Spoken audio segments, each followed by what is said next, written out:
తెచ్చాడు మన IPS Ranganathan sir అనమాట.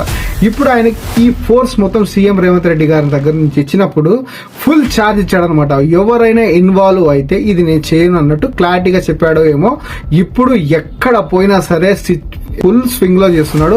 అది సెలబ్రిటీయా లేకపోతే నార్మల్ పర్సనా ఏది వెళ్ళడంలో డైరెక్ట్ బుల్డోజర్లు వెళ్తున్నాయి. మొత్తం అక్రమ కట్టడాలను మొత్తం కూల్చివేస్తున్నారు. దాంట్లో మెయిన్ ఈసారి ఏంటంటే ఈ సింగంలో సూర్య టైప్ అనమాట. ఫుల్ స్వింగ్ లో ఉంటాడు ఐపీఎస్ రంగనాథన్ సార్. ఇక ఎన్ని రియల్ ఎస్టేట్ వాళ్ళు తెలంగాణ ఎప్పుడైతే వచ్చిన తర్వాత చుట్టుపక్కల ఉన్న చెరువులే గానీ చిన్న చిన్న నాలాలే గానీ రియల్ ఎస్టేట్ వాళ్ళు వాళ్ళకి తెలియకుండా అయితే ఏది కబ్జా జరగదు.